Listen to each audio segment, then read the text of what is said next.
All right, I know it's about ready to get going when it starts getting quiet in here. I want to welcome everyone to this regular meeting of the Delray Oak City Council, kind of a holiday version, and we have cupcakes too. So I'm looking forward to that. Um, it's always great to look out on a packed crowd. So thank you all very much for being here. With that, can I have a roll call, please? Present. Present. Here. Here. Here, please join me in the Pledge of Allegiance. I pledge allegiance.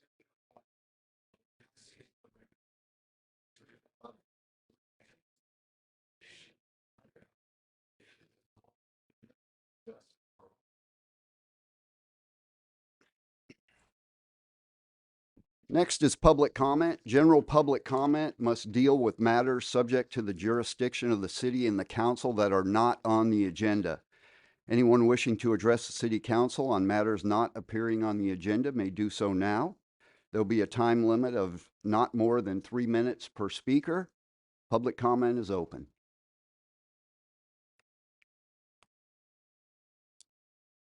Okay, seeing no public comment, we'll move on to the next item, which is always one of my favorite things to do, and that's the swearing in of a new officer. And today we have a new officer, Isaac Garcia, is going to be part of our new, or part of the reserve, part of Delray Oaks Police Department.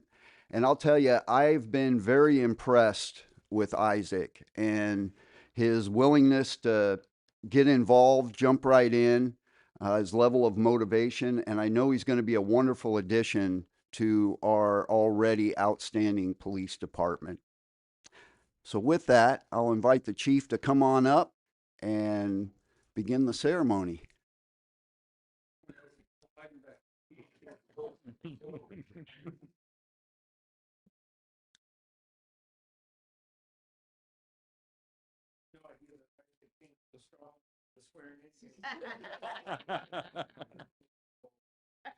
Before we start, I'd like to recognize guests that we have in the audience. My first time meeting him, but his mother, Linda Garcia, grandmother and grandfather, Alberto. Uncle did not make it, I understand. And last but not least, his girlfriend. So thank you for attending.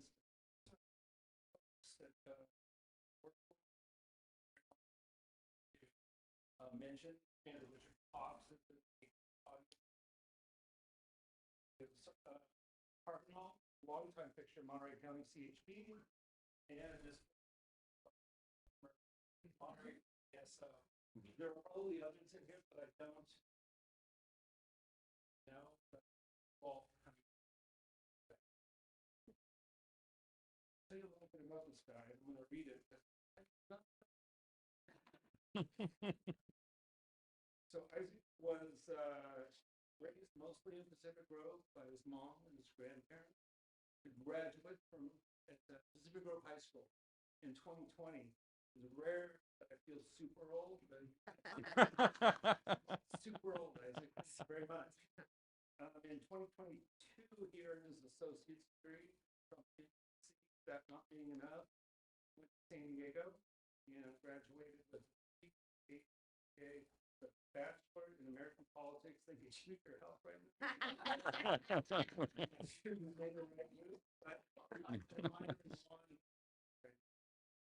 In 2025 in January, Isaac graduated from the Academy and applied with us shortly thereafter, and we hired Isaac. He began his field training program. So we're a small community. We require expect an officer patient.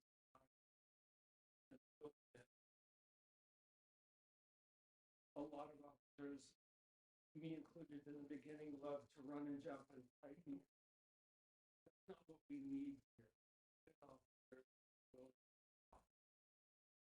And I think Isaac, I expect him to be very successful with this. We did hire him in the hopes of him sailing through FBO and us being able to. With that, you ready? We because we wanted to get to work right away and council meeting wasn't scheduled the day we wanted to hire Isaac, this is the second swearing. So we should get it. Yeah. All right. I state your name. You solemnly swear that I will support and defend the United States and the Constitution of the State of California against all enemies, and that I will bear true faith and allegiance to the state and the Constitution of the State of California. That I take this obligation freely. Without any mental reservation or purpose of evasion. And that I will well and faithfully the duties on which I'm.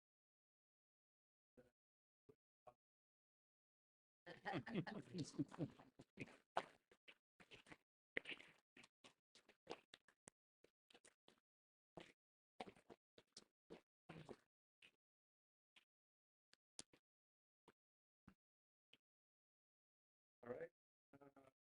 You ready to stick them in the badge?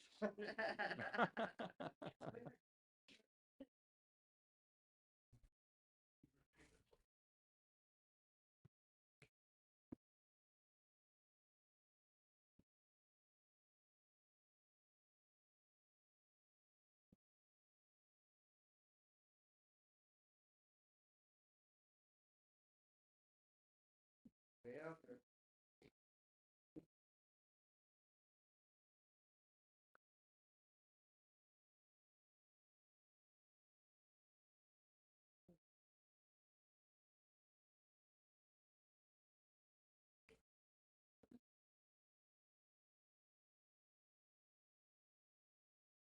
There you go.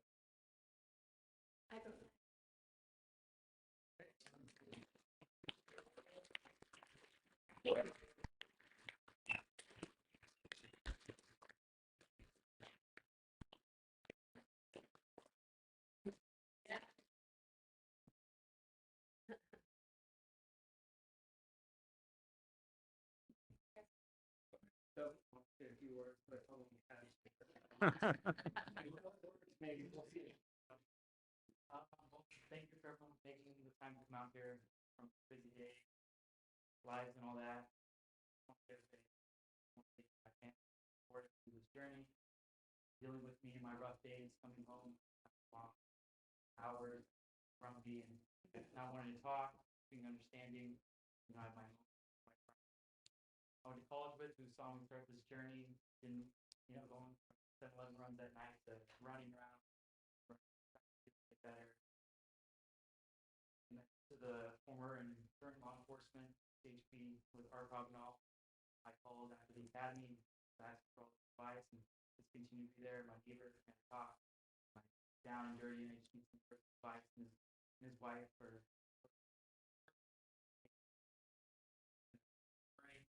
helping churches and practical stuff that I might. So thank you for everyone. I grew up in the streets with officer coming out here. That's a lot. Thank you for everyone that's coming out here.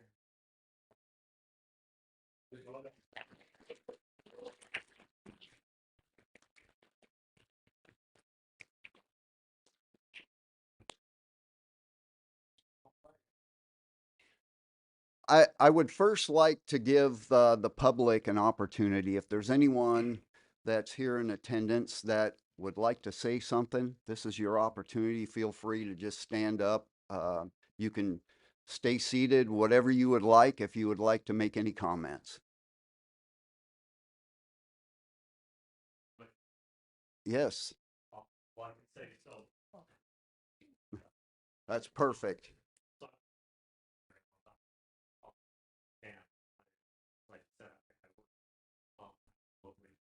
familiar with the fact that all the rails. Um, you know, it's citizens looking for help. And I know there's probably some community members in the audience who might call 911 because loved one needs help with family. And I can tell you that Isaac treats you like his own. He's fiercely loyal. His grandma and his mom are here right now. I just went shopping with him. He was buying presents for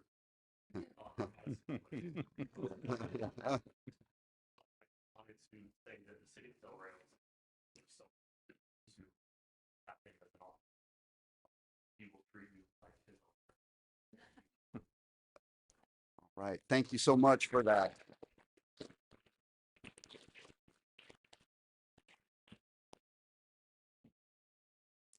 Okay. Anyone else? All right. Well, I'd like to say on behalf of the entire city council, a big congratulations to you, Isaac. We're very proud of you, as is the rest of the audience that is here today. And what I'd like to do is take a 15-minute recess so that we can go out and enjoy some refreshments out in the foyer. So with that, we're at recess.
All right, I'll bring the meeting back to order and we'll start where we left off, which is the consent agenda. Um, are there any items on the consent agenda that any member of the council would like to pull? Okay, any items that the public would like to pull from the consent agenda?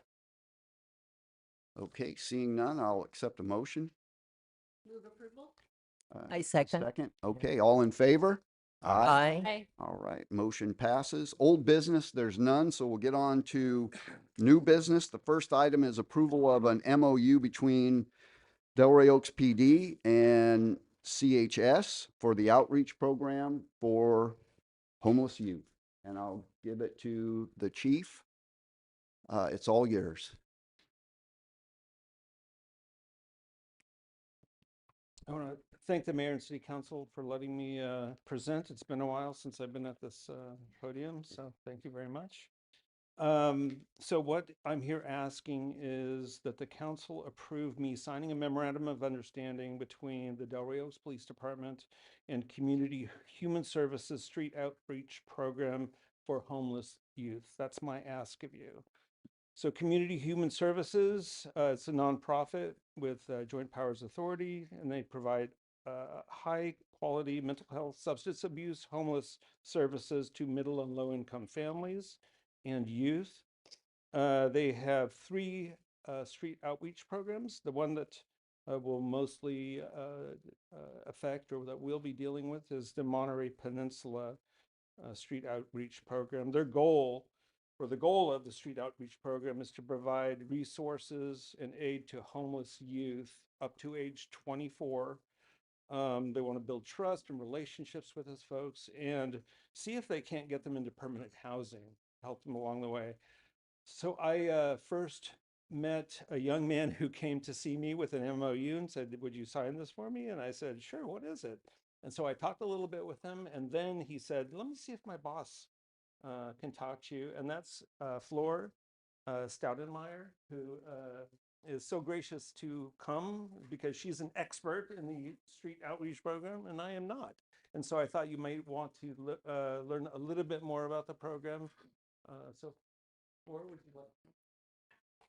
Okay. Well, thank you so much for having me. And once again, Flor Studemeyer. I'm the Program Officer of Homeless Youth Services with Community Human Services. As a matter of fact, you did actually a really good job. I'm like, you hit all of my points here. So not much more to add, but some things I'd like to highlight is we have three street outreach programs. So that's the Salinas Valley, Monterey Peninsula, and the South and North County street outreach programs. I hope you guys can hear me well. And so, really, as a collective, they canvass the streets of Monterey County, and our primary goal is to engage with homeless youth up to the age of 24 to be able to provide services, basic need, and the ultimate goal is to safely exit them out of the streets and get them into permanent housing. That is our biggest goal. Now, along the way, we're providing a number of other services: food, clothing, hygiene, case management, housing navigation, and not sure if anyone else is well versed in what case management means, but that means a lot, right?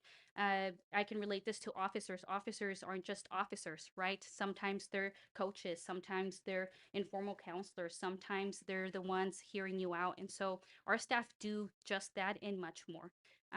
Applying for benefits, how to apply for a job, how to X, Y, and Z, right? Anything and everything under the sun that we can help our youth with, we will try to help them with just that. Ultimate goal, self-sufficiency, ultimate goal, becoming housed. We have historically done really well with other PDs, which is why I would like to include Delray Oaks as part of the PDs that we collaborate with. I can give you the example of Monterey PD. And the best example I love to share is, I think there was an ordinance. I'm not well versed, so I apologize. But there's some kind of ordinance a couple of years back. I actually started out as a street outreach counselor before being in the position that I am now in. But we had a youth that was out in the streets not following this ordinance. So Monterey PD could have just taken them in, booked them in, right? But they didn't want to do that. And so Monterey PD called us and said, "Hey, we have this youth. Can you help us de-escalate and have them follow our directives so that we don't have to book, so that we don't have to complicate their lives even more.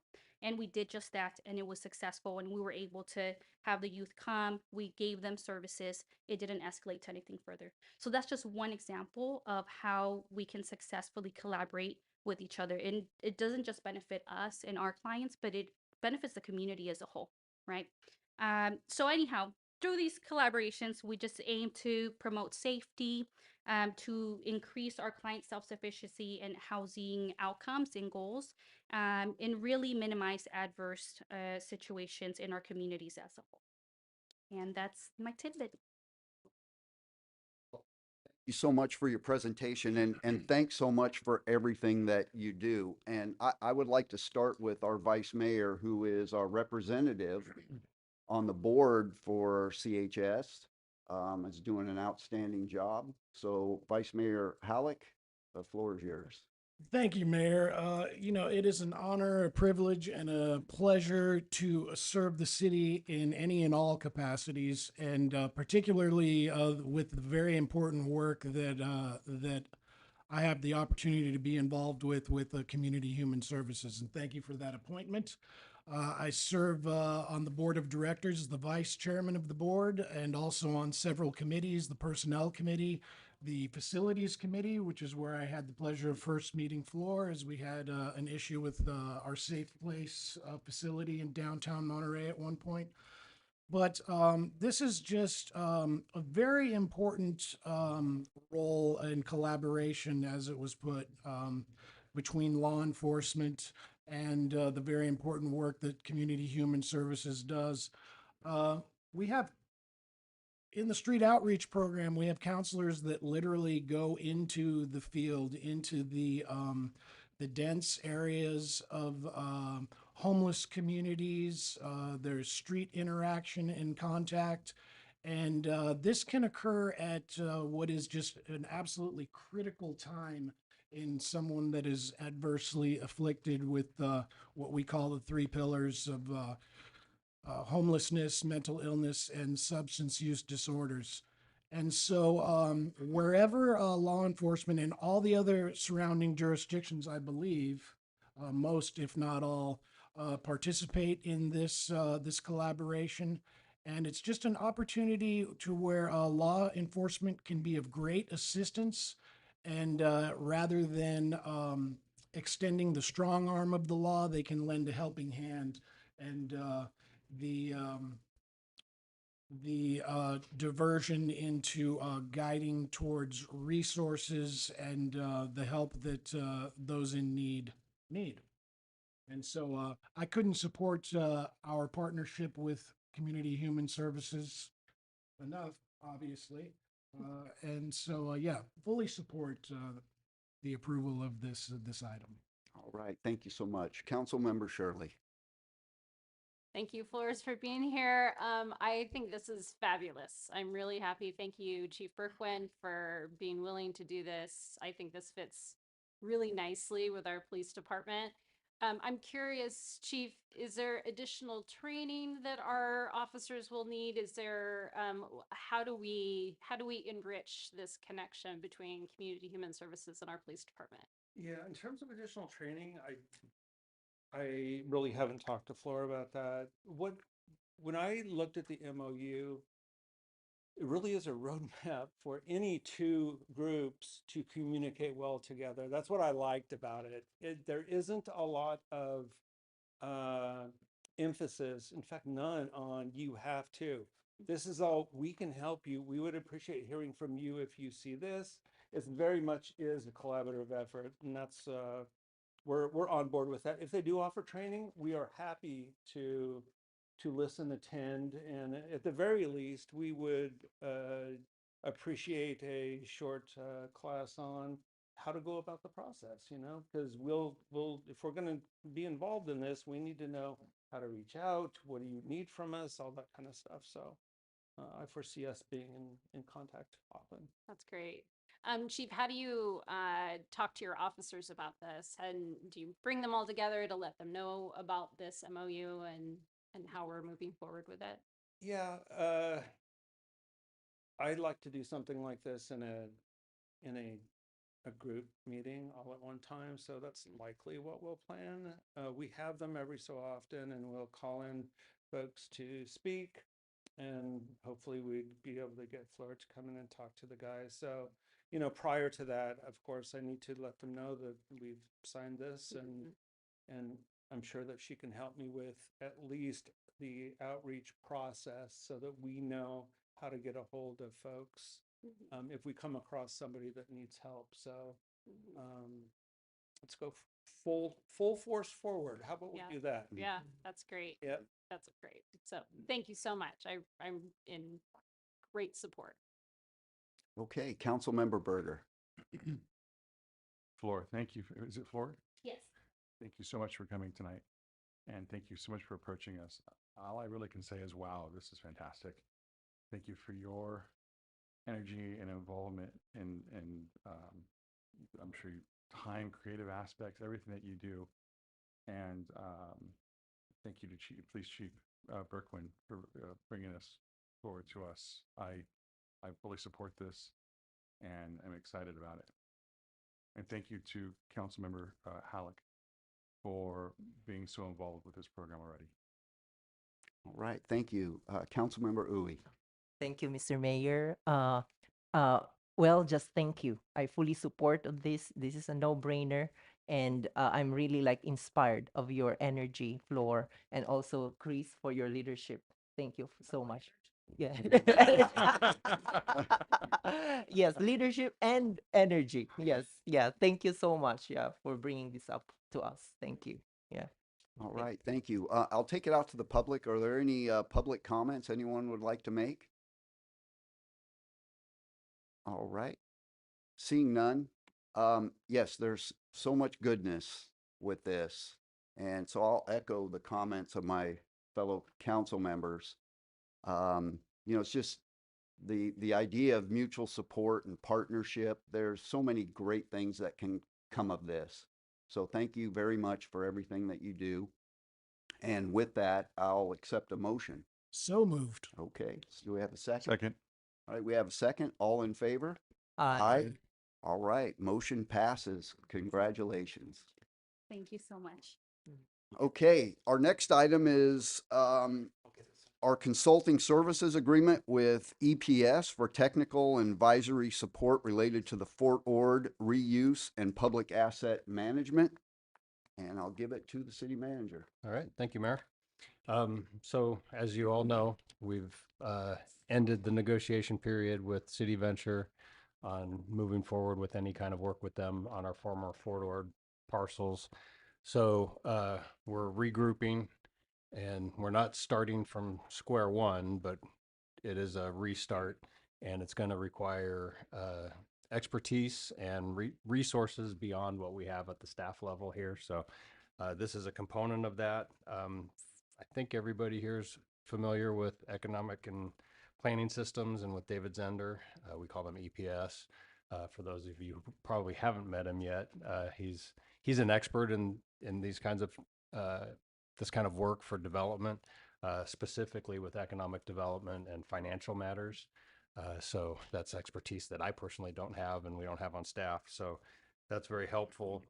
So he and I sat down together and came up with 3 areas where we thought we could use his assistance over the next year or two, and then just put some money to each one with some flexibility to move it around if we need to in the contract. But we put a not to exceed amount of 75,000. I don't anticipate that we're going to reach that level of need with his services.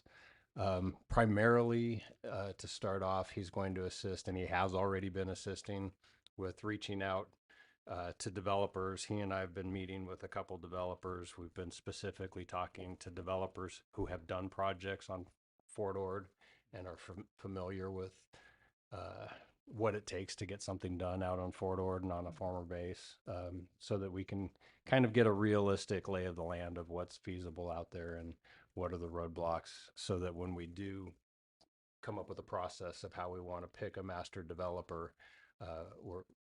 we're putting something out that somebody's going to want to apply for and be part of and collaborate with us, because it's something that's feasible and not something that isn't going to pencil out for them and isn't worth it. So So David's been helping me with that, and we'll continue with that.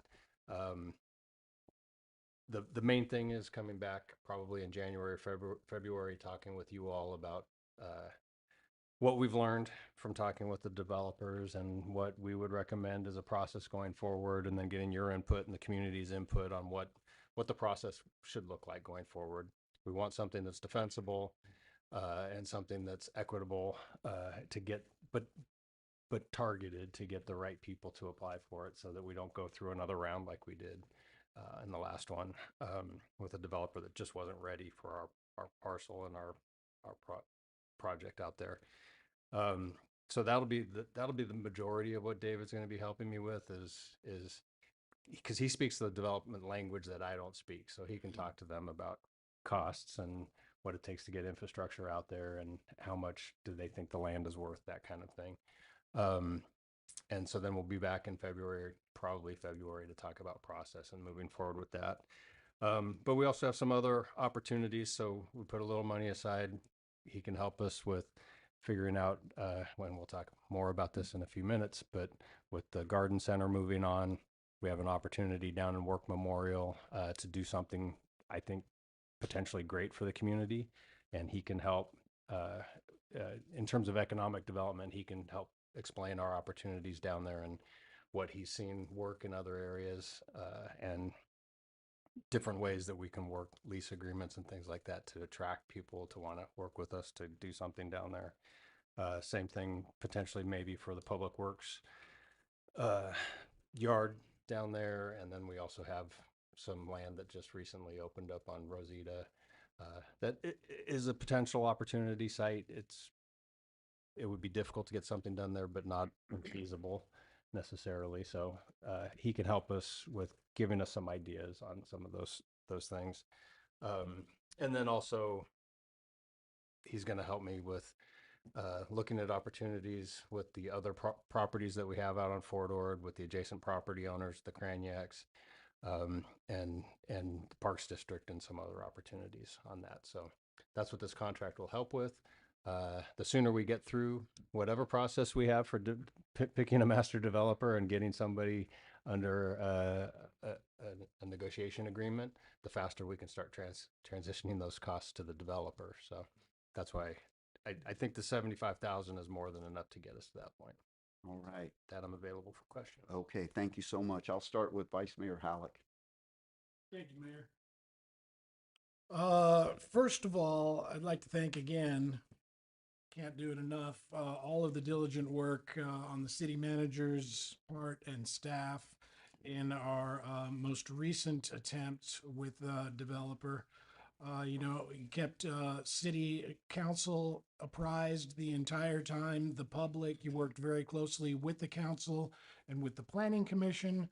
A lot of public outreach. I think we did all the right things, and it just didn't come to fruition. No fault of our own, I think. Fortunately, the developer got cold feet, sign of the times, or otherwise, who knows? But moving on, I do think that this is a prudent effort to bring in someone with great expertise in the field, and not to just address our hopes of future development, but as you mentioned, projects that occur that we're facing now and within the city. And so I completely support this union with EPS. Thanks for your recommendation. Okay, thank you. Councilmember Shirley. Yeah, Fort Ord has always been that thing out there that we've been trying to achieve. And I think having David Zender come in officially with a nice budget to help us move things along, I think is a really good idea. We need to understand if we can, how we can move forward. So what I like about this is that there is some effort, some money to look at some of our other properties throughout the city. I think we need sort of a holistic approach. I want to emphasize that I would really like to see as much communication as possible. So the council's involved with what's going on, the community understands what's happening. Anytime we can get information out to people, I think it's only going to get better. I think, as when people start to have an understanding about what we're thinking or how we're moving, then it sort of lowers the temperature a little bit, and people can kind of say like, okay, this is what we're doing. We're all on the same page. And so I would just encourage as much communication as possible as we go through this process, because not many of us have developed before and have really, some ignorance around the steps and how it works. And so I would, very much appreciate being informed.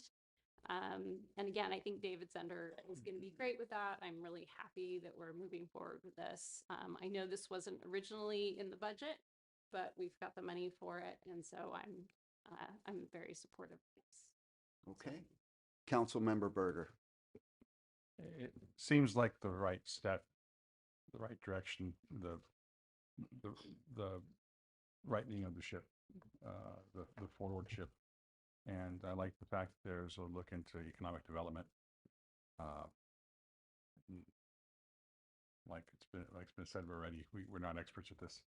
And so it's nice to have someone that has a ton of experience, or a firm that has a ton of experience that can help us along and help discuss, negotiate, introduce. Probably has deep pockets full of ideas. And I think cost-wise, I think it's money well spent. Okay. Thanks. Thank you for that. Councilmember Uy. Thank you, Mr. Mayor. I'm just excited for this.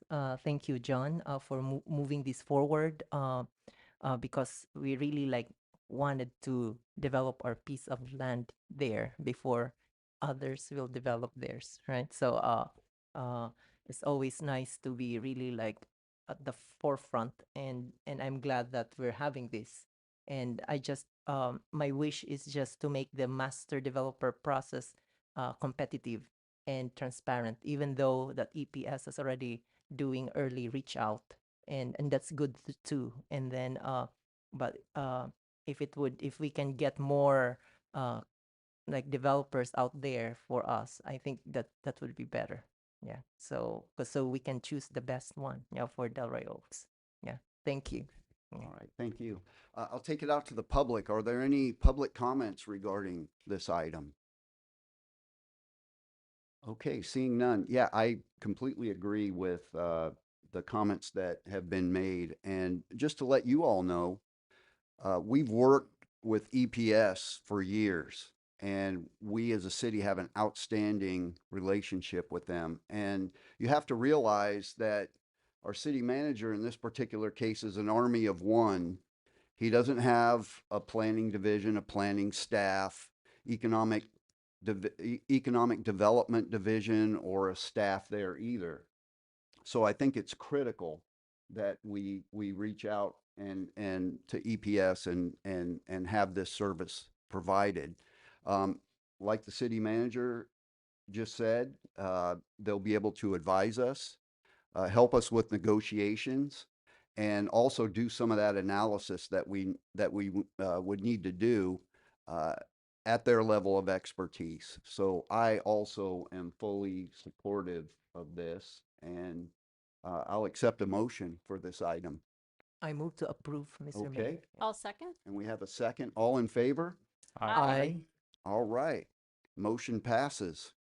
So we'll move on to item C, which is an informational item, and it relates to the conclusion of the lease renewal discussions with Hana Gardens and the findings that the city uncovered during its due diligence. Just to let you know, for the past few months, the city council has had a closed session item where we were discussing the lease for this particular property. We made a unanimous decision not to continue that lease, and I thought it was very important that we let you all know basically the reasons why. I mean, I know that a lot of folks enjoy the garden center. It's part of the community and they're not going to be there anymore. And I thought it was important that you all know how that all happened. So I'm going to allow the city manager to discuss the details of that, and then we'll talk a little bit more. you, Mayor. So unfortunate to end our last meeting of the year on a bit of a sour note, but you know, the garden center is something that's visible and everybody is aware of, and it will look like a missing tooth to everybody. So yeah, so the mayor and I discussed with Alex about putting information out there and wanting to be transparent to everybody. So just a little history, just for context for everybody, without getting too heavy-handed, but when I got here 4 years ago, the city was already in the process of moving to evict the garden center for breaches in the lease, breaches or violations of the CPU, the CUP, conditional use permit, and we were able to get to a point where we still weren't, we the city still weren't in love with everything that was happening down there, but we got to a kind of an equilibrium where we could coexist, and it was working and it wasn't becoming a public nuisance. And so that was part of our negotiation conversations when we were talking about, are we going to go forward? And if we are going to go forward, we're going to have to address some of those things that came up 4 years ago and had been coming up for years. So that's where we were starting from. And over the last couple of months, we tried to come to terms on the lease agreement.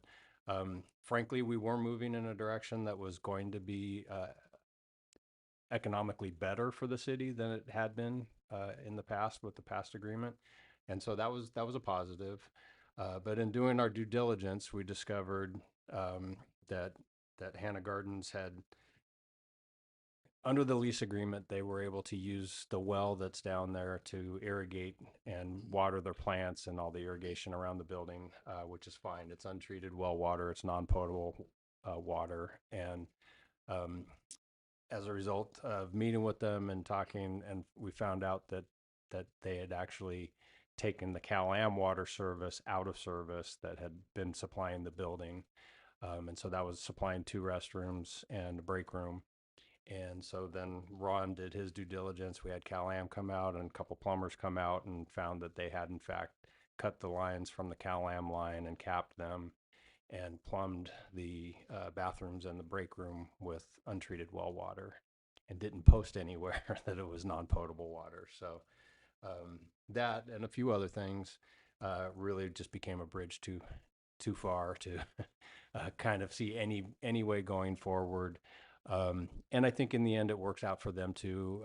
Mr. Maury had purchased, as everybody was aware, saw in the newspaper article, that he purchased a new site out in Monterey behind El Estero Car Wash. I think he was planning on moving in the not too distant future anyway.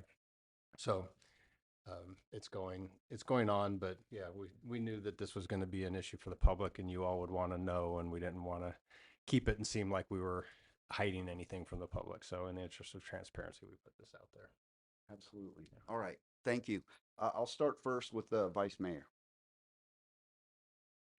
Thank you, Mayor. I think between yourself and the city manager, you've very well summarized the matter at hand. I don't have any additional comments. All right. Thank you. Councilmember Shirley. Yeah, I don't have much to say either. It is disappointing, and you know, anytime we have concern about safety issues, I think that's what we need to act upon. And so I'm hopefully everyone's fine. There was, you know, no issues, but yeah, I'm pleased that we're moving in this direction. So Thank you. Councilmember Berger. Public safety is absolutely the reason. I think as a council, we walked into a closed session meeting. Can't speak for everyone, but I feel that we all had intentions of hammering out a good lease for both parties, and just what was presented to us, I think everyone did a 180. It is a no-brainer. This is not a good partnership. Okay. Councilmember Uy. Thank you, Mr. Mayor. This is really like a public safety issue, so we took action and and but still, I'm very hopeful that we're gonna have a new something business out there in there. Yeah. So in the near future. Yeah. So thank you. And I want to involve the community or maybe reach out to friends about our empty location. Thank you, Mr. Mayor. All right, thank you. I'll take it out to the public. Are there any public comments? Good evening. Having been with the city for just a few years and starting my day off in Starbucks down here at Stone Creek, everybody thinks I know what's going on in Little Delray Oaks.